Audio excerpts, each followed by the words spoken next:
Welcome to the RiverArts Salon. It feels like we haven't done one in a while because we've been lightening up the schedule a little bit during the summer and as some things have been coming back in person. So I'm really happy to be here. I have to say that these salons, which we started doing, I think in last April of 2020, have been really one of the highlights of the past year and a half for me.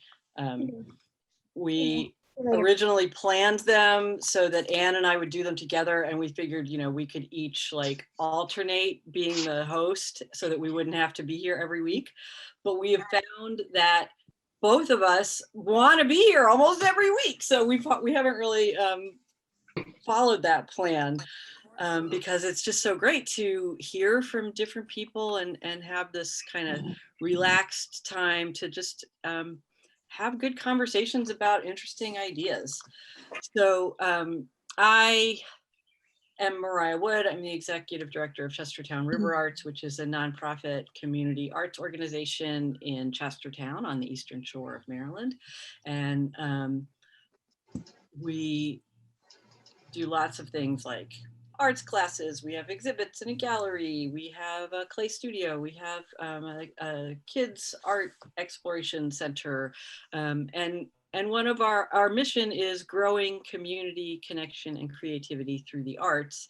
And this is one of the ways that we do that. We're certainly growing community here and connection. And I have personally a pretty broad interpretation of arts because I think many things that are part of the human endeavor are artistically oriented, and also they all inform art, which is how we kind of express our experience and share that with other people. So I welcome you all, and we normally start with a quotation, but I think I'm going to skip that because I know that Jennifer is going to get us started with something by Toni Morrison, and I know that nothing that I could possibly come up with is going to beat Toni Morrison. So I think I'll let that go. But let me just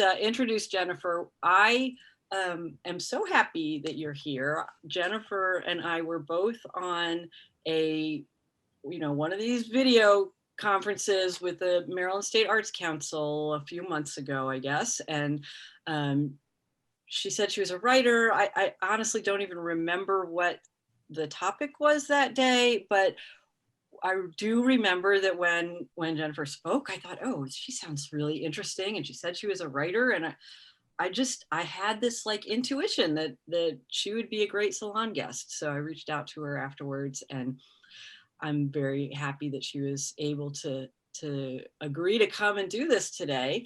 And so I haven't met Jennifer in person, but I can tell you that my experiences with her so far have been already wonderful. She has written a novel and 2 books of poems. She's written short stories and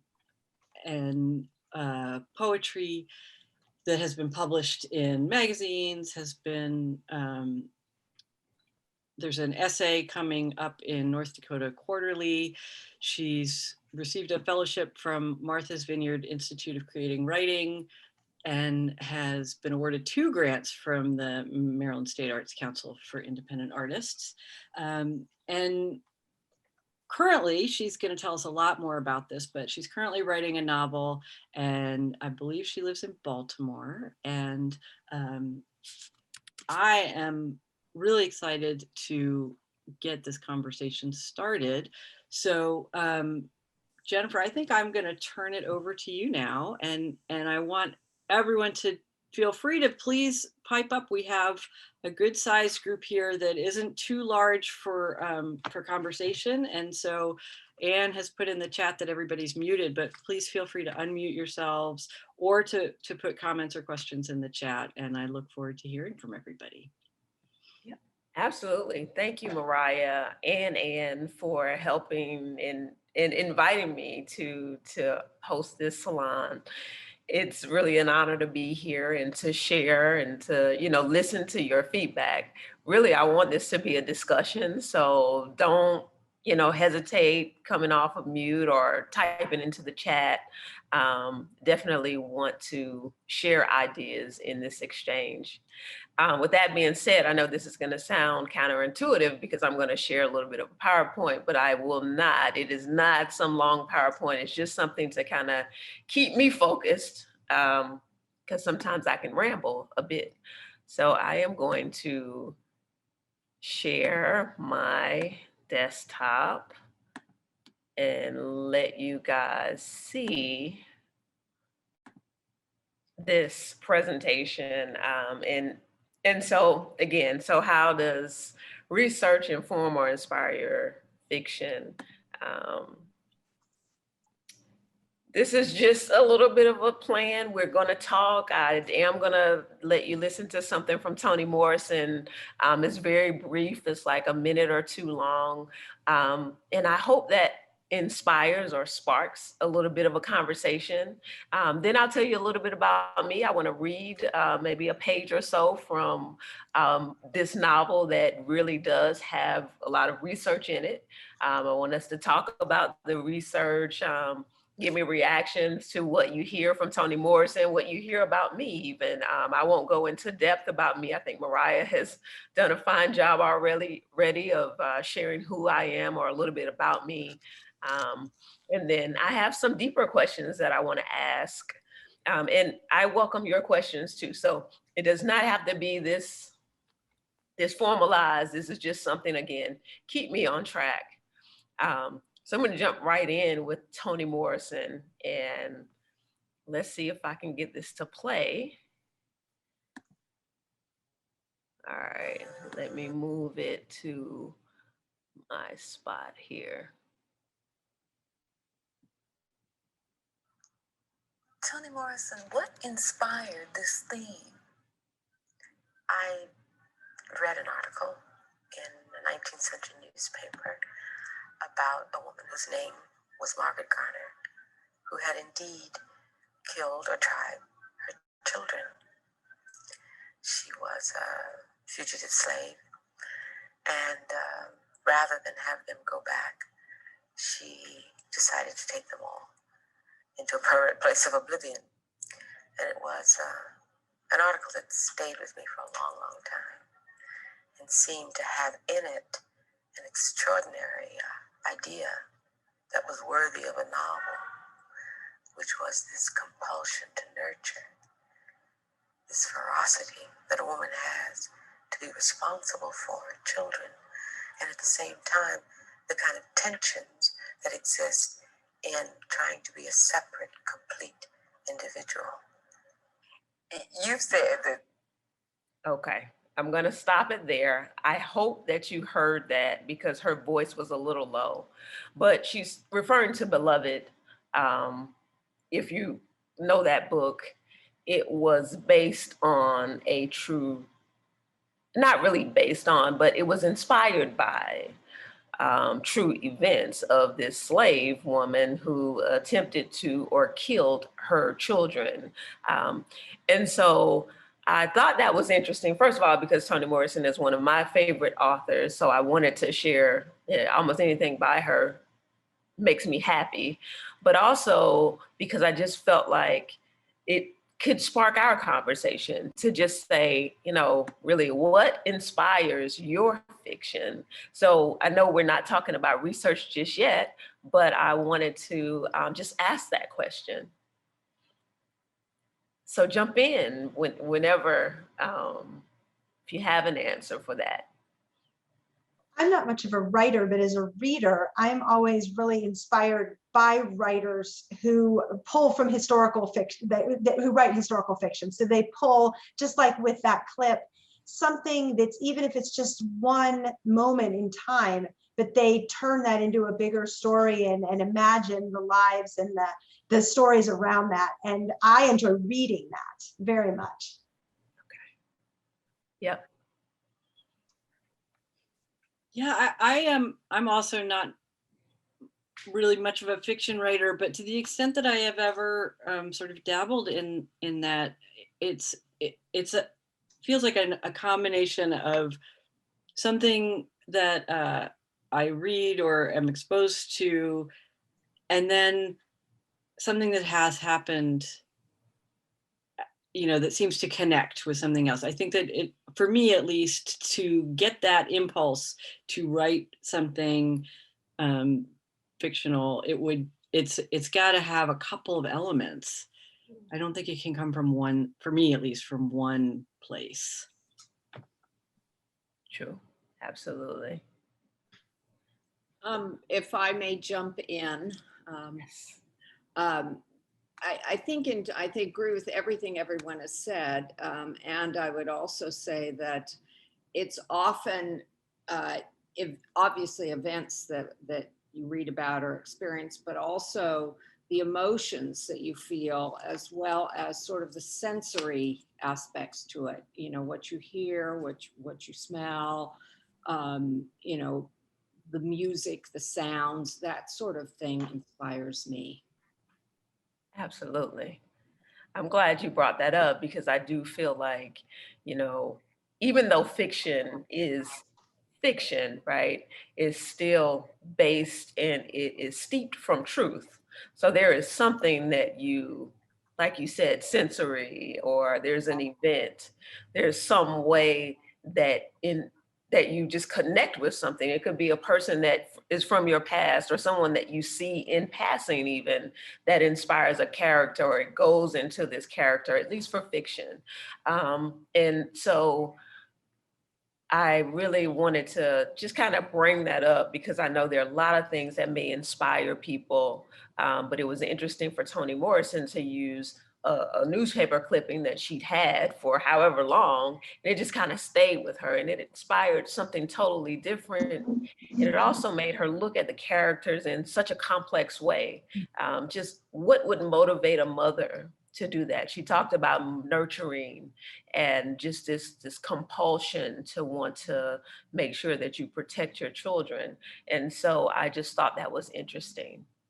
Um, I wanted to mention that the most powerful program I've been watching on television lately is the Louis Gates program about finding your roots, and that just the reactions of the people who he shows photos of, or shows them secrets that they didn't know about in their family. It's just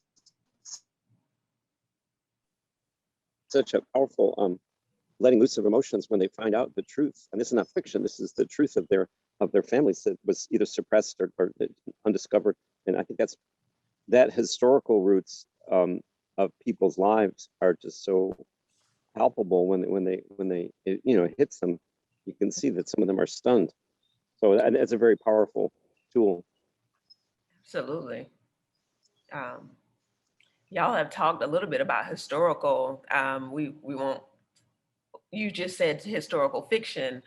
I look at a lot of things, and I'm not going to say everything is historical fiction because we know it's not, but there are so many pieces that we like. I have a friend who is writing this novel about her aunt who was involved in a mob, like she was killed and she was involved in this mob.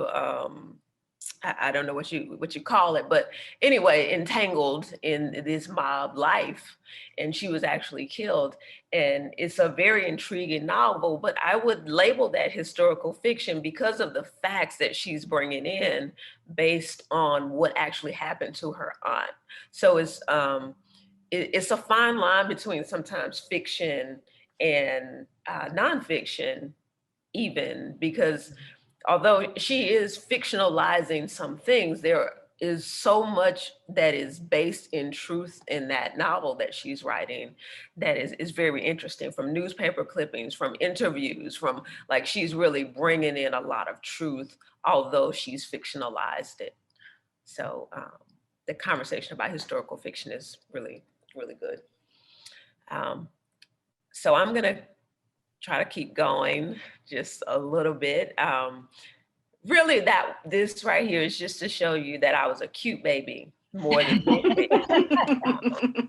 And your But mom. Yeah, so cute. thank you. But this, I just wanted to give a little bit of background. Mariah has already done that, so I won't give you my story, but just to say that, I've been writing for a while now, for, over 15 years, really.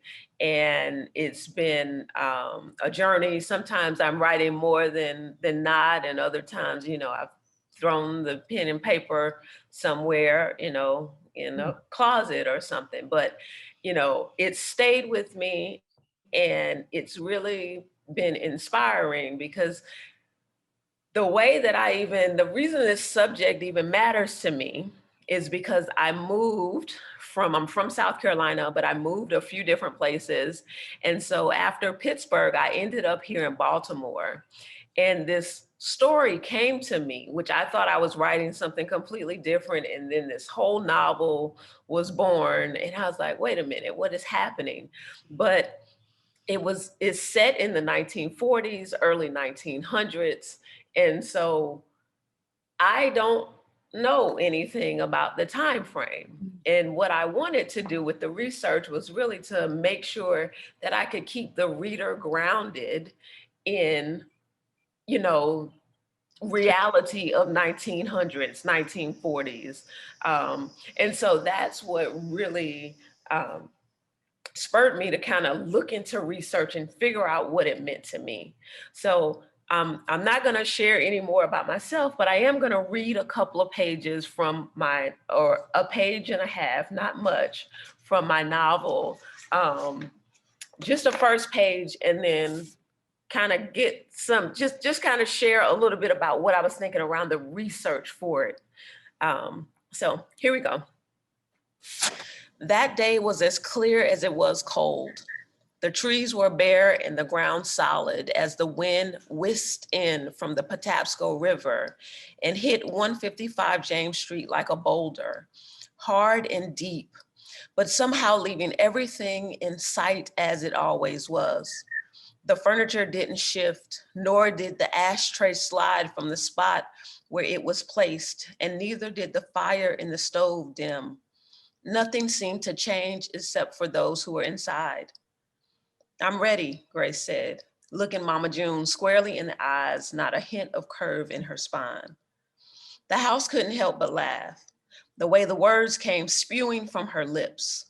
155 James Street and Mama June had to readjust. Shift a little to the side, like when a mother switches her baby from one hip to the other because the child is too heavy or fidgeting too much or pulling at the earring hanging on her ear. You think so? Yes, ma'am. How you know? Cause I feel ready. Mama June sat in her olive armchair with her legs outstretched, crossed at the ankles, her black pumps tightly covering her feet. She wore a red dress that hugged and fitted just so she could still nod her head up and down and sway between the piano and clarinet of easy living that whined in the background. 155 James Street always had music lying in the air. It was as natural as it was to sleep at night or to admire flowers once they had bloomed.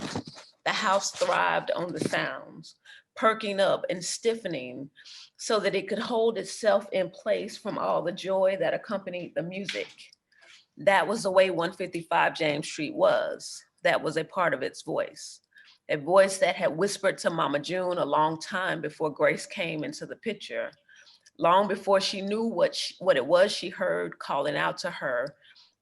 With barely any sound at all, Mama June heard it anyway. The first time the voice came, she was lying in bed with Nima, her little sister, beside her. Protect, Mama June thought she heard, lifting her head and looking around the dark room to see where the voice had come from. It was almost inaudible, but when Mama June snuggled up, pulling Nima in close to her so that her wild, prickly hair was underneath her chin, everything quieted again. Mama June was 10. So that's the first page in just a paragraph. But I wanted to share that mainly because the research is very subtle. It's nothing that I did that was, I'm not writing a dissertation in here about how Baltimore looked in 1940s. It is still fiction. You get to create and imagine what you want. Like, I'm creating a world. I'm not trying to make you see exactly what Baltimore looked like, but it really is to just set the stage and make sure that the language, the vernacular is current with 1940s, that it's not using yo or slang that is current to today. So yeah, that was just a portion there to just kind of talk about research and really look at research and how I approached it, which was to really use images and books, museums, the city itself. That's how I approach the research. And this is like a political book that I have here, and it's facts. No, I did not read this like 500 something page book. I skimmed the book to find some facts that I thought might help me create a scene, especially for early 1900s. But I looked at movies. I read the Lady Sings the Blues, because Billie Holiday had some time in I didn't say this, but this is set in a brothel. So that's another layer to this story. So because this setting is in a brothel, I also needed to see what it was like to be in a brothel. So looking at some movies and images, those things helped. Um, Also, the Maryland Center for History and Culture, any museum is going to show me something more than what I already knew. But that was formerly the Maryland Historical Society, and I've gone there many times. I've utilized their library. Just, they have a wealth of information. But even the Maryland Streetcar Museum, that helped me to kind of picture and hear and listen to. I did it online, but just like, they have videos and you can hear the streetcar on the tracks. So how would that kind of streetcar sounded versus the trains that's outside now? That's some of the types of research that I did. And also the city itself, I went to West Baltimore, which is where this is set, Cab Calloway's old home. Took some pictures. I tried to, just look at things in that way. Go to the river, smell. I wanted to bring in those sensory items that we were talking about a little bit earlier. So this is what research looks like to me, but what does it look like to you? Like, if you were researching, even it doesn't have to be for fiction. I know it says for fiction, but I know we have some nonfiction writers in here as well. So what does research look like for you? If I could just make a comment, I'm sorry. Yes. The research that you do as a writer establishes a trust with the reader. I mean, you want the reader to trust that what you're saying is true. I mean, not necessarily the fiction, but which has its own truth, but somebody can say, oh yeah, this is the way it was. And that establishes the reader's trust for you. Absolutely. Great point. Yeah, I love this conversation. And Jennifer, I really loved hearing that.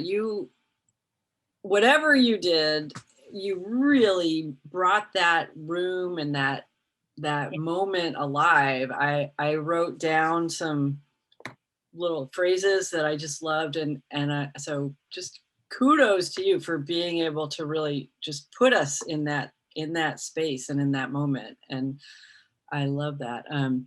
And yeah, I think that, Carol, what you said about establishing trust, that's exactly right. I don't know if I would have come up with that phrase, but certainly when you're reading or watching a movie or whatever, and something isn't right, it takes you out of it, and it distances you from what you're trying to experience in that work. So yeah, that trust is really important.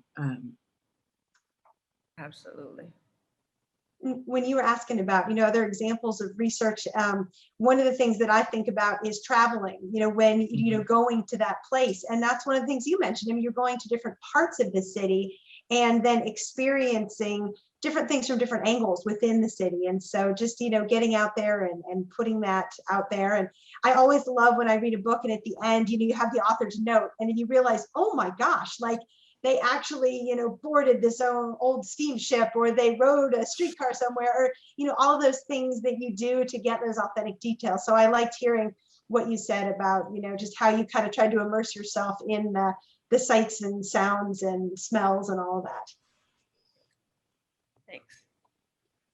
Do you think, Yeah. I'm sorry. Go. Do you No, think please go. do you think that research in different places involves different things? Because say you're in a city, so you have all these opportunities and places to go to places, but here, perhaps in a rural area like Kent County, then there's the Kent County Historical Society, but there's also a lot of experience that is really very personal, I think, and individual.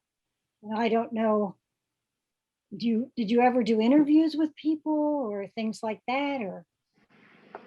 That's a great question, Carol. I did not.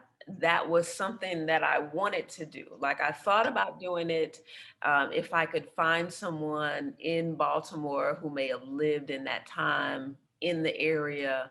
I haven't gotten that far. I'm still working on this novel, so maybe it will get into a draft. But I do think interviews are super important and are a great point to bring up. And especially, so I'm from a very small town. So I think that if I were, so being from a small town in South Carolina, if I were thinking about how I was going to approach certain things, and even when we think about the subject here is a brothel in my novel, if I know people, not necessarily who worked in a brothel, but if I know women who have had some affinity for having these types of, or have been in this type of situation, it might be beneficial for me to talk to them to know how they felt and what they experienced. Right now, a lot of what I'm doing is just, going off of what I think and what I might have felt. But yeah, or what the character is telling me. And this is another whole conversation, right? If you writing fiction, which is one that I know we talked about with, how do your characters speak to you? Which is a big deal. Yeah. Yeah, but that's a great point. Thank you. And that actually makes me think of, I listened yesterday to a podcast with somebody who talked a lot about Studs Terkel, and he did a lot of, obviously he was famous for the many interviews that he did and the ways that he documented sort of the lives and the opinions and feelings of regular everyday people, as well as sort of the prominent, more noteworthy people, or at least supposedly noteworthy.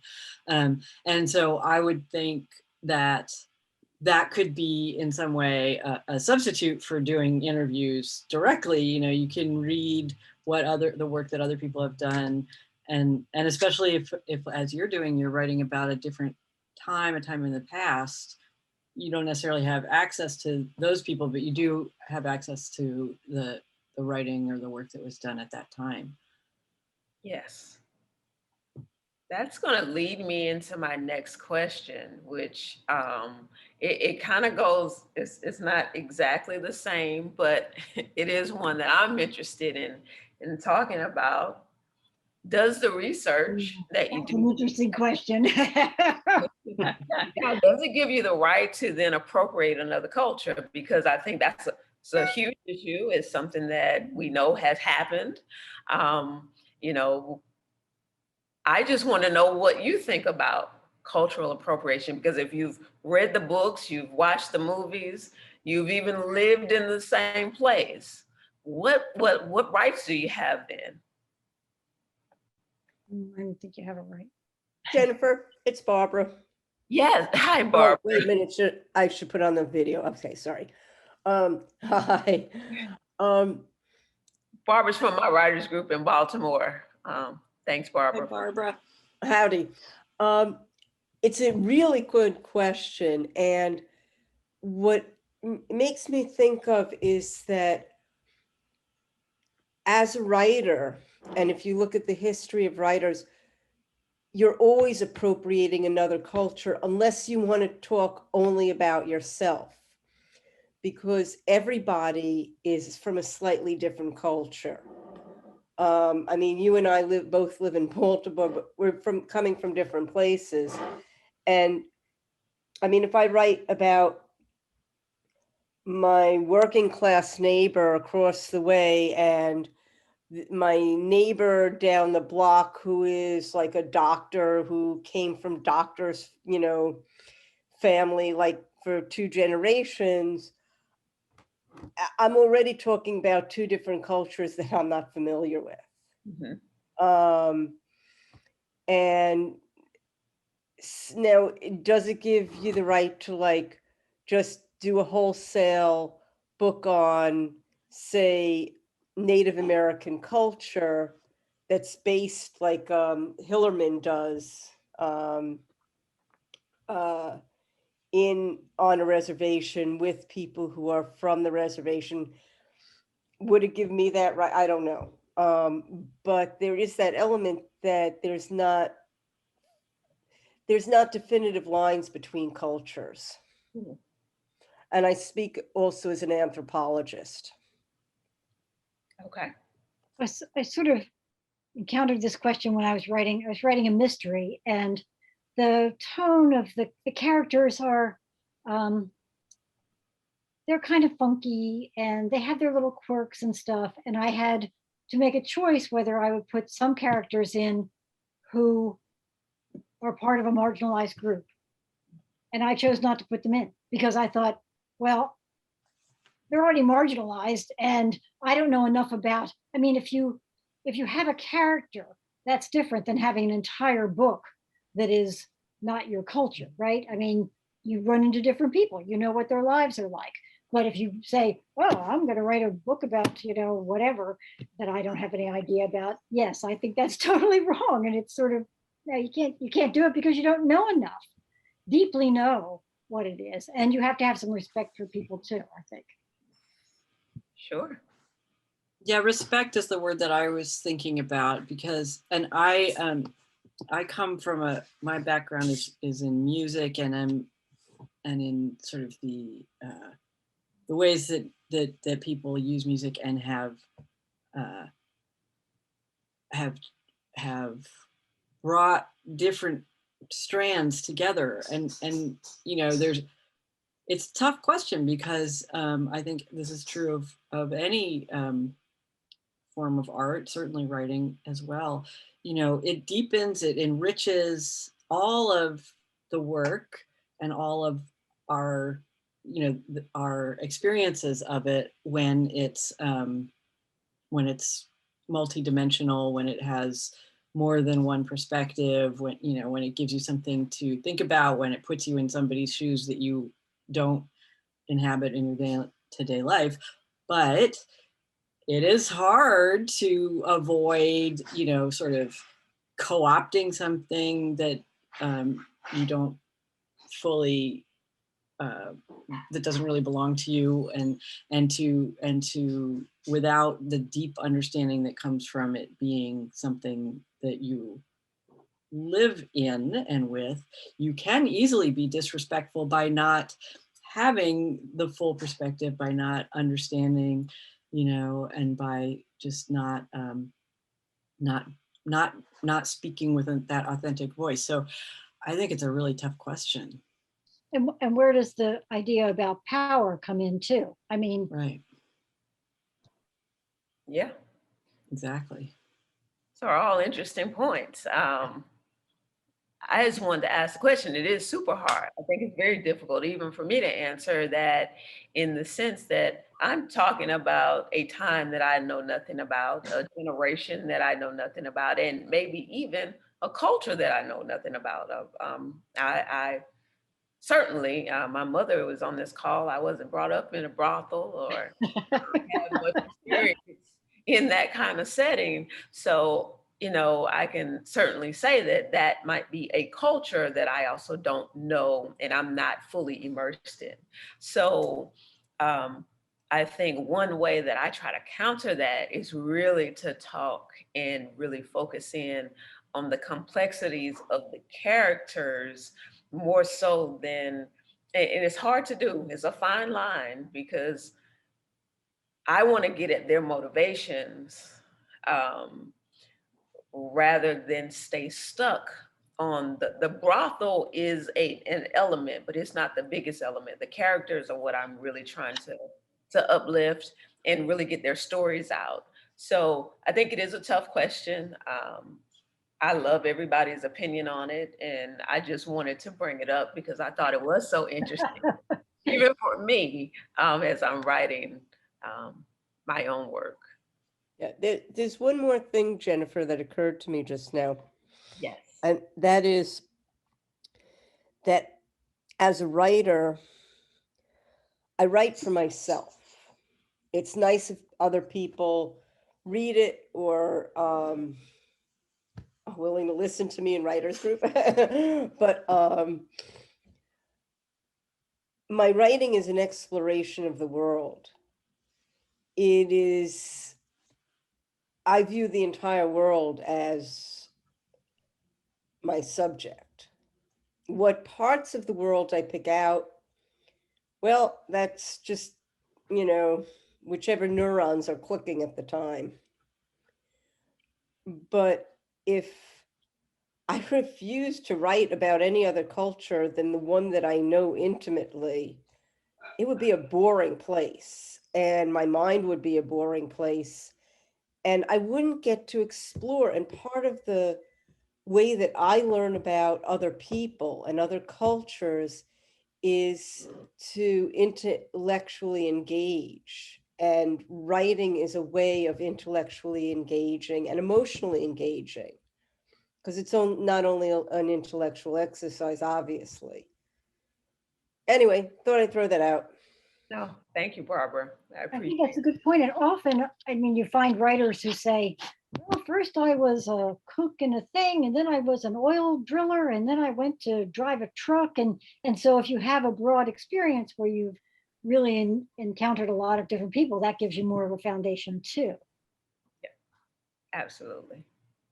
I always kind of hope, and when I read those, notes at the back of the book, I sometimes feel like my favorite authors spend a lot of time really doing detailed research so that, like Barbara mentioned, I mean, you don't want to maybe sometimes only write about just what you know, because then things are pretty unidimensional. So if you're able to gather that information, but do it in an authentic way by really interviewing people, by really talking to people, by really delving into another culture, not trying to represent them, but trying to just share what you've learned to make your characters not unidimensional so that they're not all just what you know. Like, I can see all the different sides of it. It's really interesting to hear everybody's opinion. Yes, it is. And that was one of the points, that I was going to make. They say, write what you know. That's what people say all the time. And clearly that's not the case. That's not what people do. That's not what I'm doing. That's not what anybody does. You want to get more creative than that. And hopefully you're allowed to do that, especially with something like fiction and even creative nonfiction. I mean, you don't have to be stuck in one way of thinking or one way of writing and doing. So yeah, I appreciate everybody's thoughts on this. And I know I want to be sensitive to time. I know we are, it goes. Oh my gosh, it goes fast. It really does. But I do have another question. Is it limiting to work under the constraints of research within fiction? Should we just throw everything that we just talked about out the window and just go do your thing and write fiction? I don't know how you could continue to write fiction without research. I mean, even my stupid little mystery story, all of a sudden I thought, I don't know what happens to a body when it's been sitting in this cabin for like 5 months. I don't know. What do the police actually do? I mean, that's minor, very minor research, but how can you write it? I mean, you're right about write what you know. Well, I mean, that would be pretty boring. So research expands what you know. right? Mm, yeah. Yeah, it seems like just throwing it all out and just, only using whatever sort of you conjure up in your head, and it almost be, I can imagine that would quickly become kind of like almost a surrealist, or a chaotic product, because how do the elements fit together, how do the sensory pieces that you're trying to convey work together, how do the people, how do the characters relate to each other, if you're making it all up and it's not, it's only based on the very limited perspective that any one person can have without the external sort of pieces. Absolutely. I'm there with y'all on that one. Yeah, I certainly can't continue this book or make it feel authentic, or even, yeah, besides honoring what I feel from the characters themselves, what I feel like I'm being fed to write. I don't know that I could continue to move forward in a way that is authentic without doing some research, without actually immersing myself in what I believe is what they were dealing with at the time, or just trying to understand a little bit more about what the setting could have been like, because you have to have those elements in there. It can't all be emotional, and Right. like you have to create scenes. And so to do that, the research is certainly helping me. Yeah, it feels like So it would be like a whole different genre, or even a whole different form, if it wasn't based in those external realities. yes, absolutely.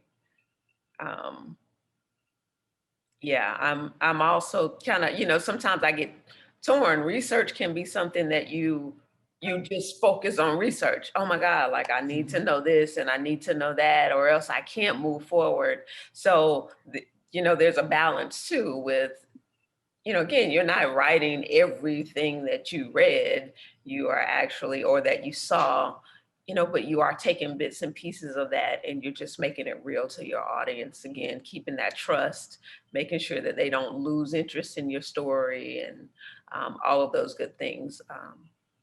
Well, have you found that when you are writing that you have all this background research too, and have you found that when you're writing, then you can access that research without going back to your notes or whatever? I mean, it just sort of becomes part of you, or Absolutely. There, I have taken, because at the Maryland Center for History and Culture, you can't make copies of anything, but they do allow you to take pictures. Mhm. And so I have all of these pictures on my phone that I rarely ever look at again.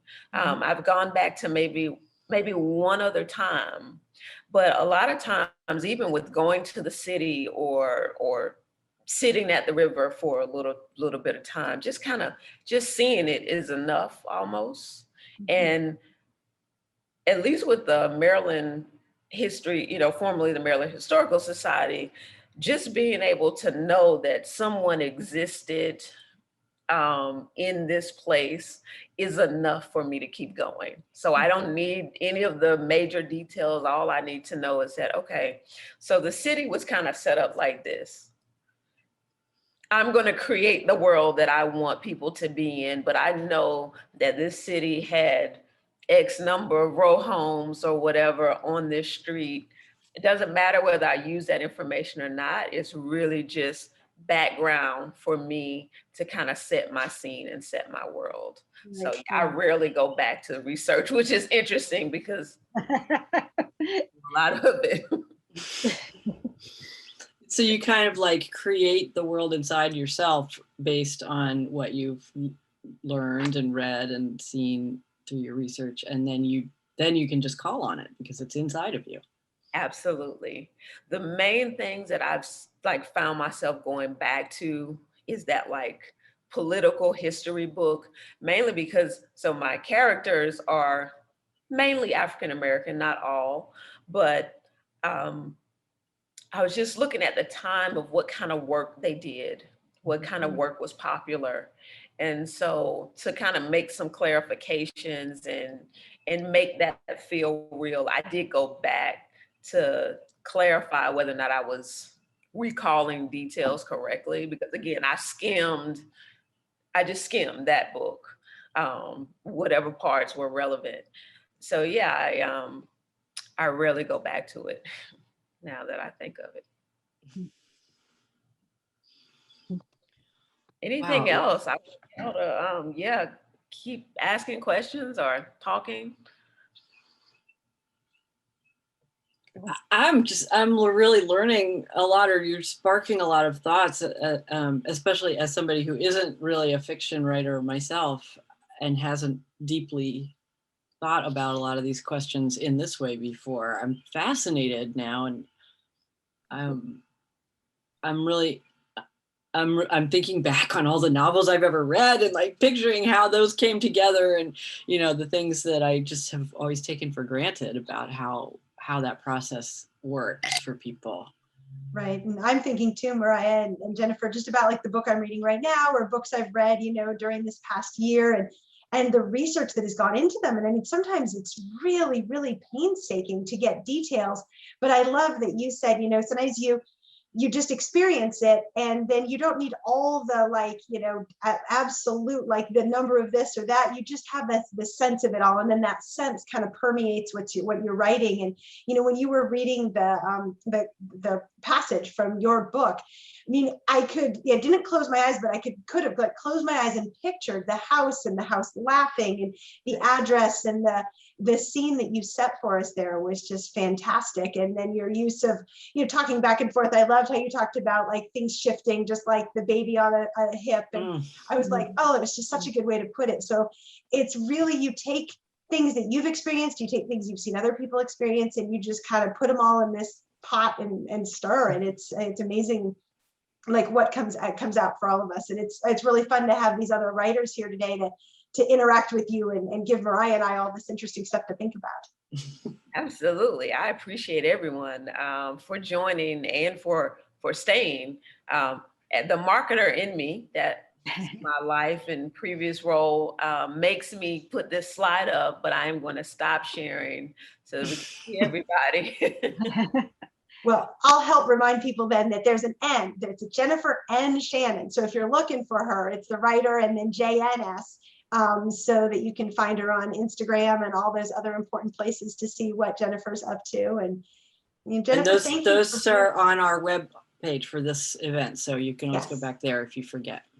Absolutely. Thank you very much. That was great, actually. I really enjoyed it and got a lot out of it too. I appreciate it. Appreciate it, Carol. Thank you. Thank you all so much for being here. We always end with just a quick toast, if anybody has any last comments, and then we'll just sign off and toast to something that Jennifer and Carol and Barbara all made me think about, which was that sense of trust. And I felt like when you were talking, Jennifer, we learned to trust the scene and your characters and that sense of place. And when we're reading or interacting with the story in any way, when you bring that out, that just really makes for that authentic experience. And in everything we do, not just reading and writing, but in our interactions with each other in this crazy day and time, but in all times. So thank you, and cheers to that sense of trust that you build with your stories. And thank you for sharing your story with us today. Thank you all. I appreciate it so much. Cheers. I can't wait to read your book. Yes. Yeah, me too. Yeah. One day soon. You've really tantalized me. Yes, keep in touch and let us know when it's complete, and when baby's born. We'll look forward to hearing those things. All right. That too. We will. All right. Okay. All right. Cheers, Thank you all. Thank you. Bye-bye. Bye. Bye. Bye. Thanks, Jennifer. Thank you.